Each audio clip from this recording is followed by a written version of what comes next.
Bonjour, aujourd'hui je vous propose un tutoriel pour effectuer votre première connexion à l'ENT.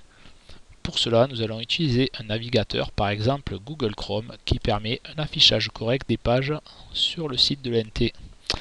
Nous allons commencer par effectuer une recherche afin de trouver le site du collège. Vous tapez ENT Collège Villemur dans la barre de recherche.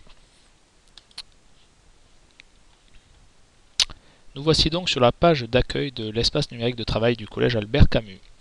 Sur cette page, vous trouverez des informations récentes, les prochains événements au collège et plein d'autres rubriques à visiter. Je vous invite à y venir régulièrement. Pour se connecter, il faut aller en haut à droite sur le petit icône se connecter.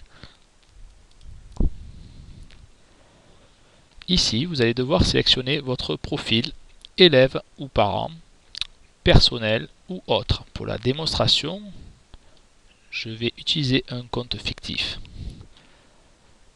Ici, vous devez donc renseigner votre identifiant en étant vigilant sur les majuscules et les minuscules.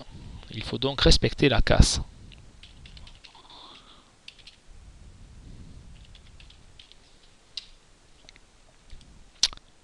Vous pouvez aussi observer sur cette page un petit lien mot de passe oublié ici.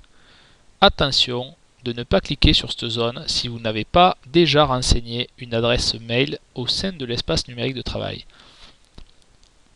Cette procédure mot de passe oublié sera fonctionnelle à partir du moment où vous aurez justement inséré une adresse mail dans votre compte. Lors de la première connexion, on vous demande impérativement de changer le mot de passe et de mettre un mot de passe à vous de 6 caractères minimum. Je vous invite à le noter pour éviter de le perdre. Utilisez un mot de passe fréquent.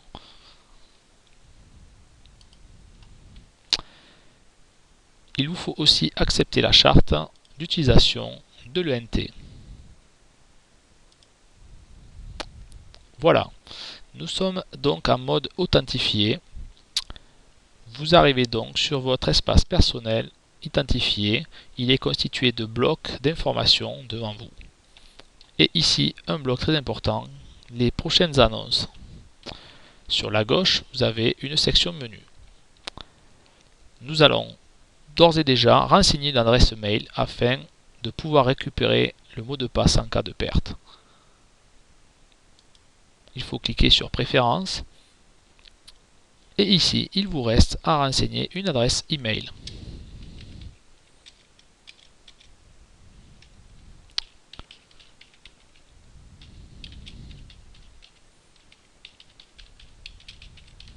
Par exemple, cette adresse email vous permettra donc de récupérer votre mot de passe si jamais vous l'avez oublié. N'oubliez pas de valider. Dans cette section, vous pouvez aussi effectuer des modifications de votre mot de passe.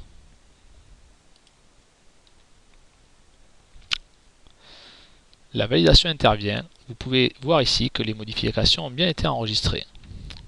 Voilà, pour aujourd'hui, ça sera tout. Vous êtes donc en mesure maintenant de vous connecter à notre espace numérique de travail. Au revoir.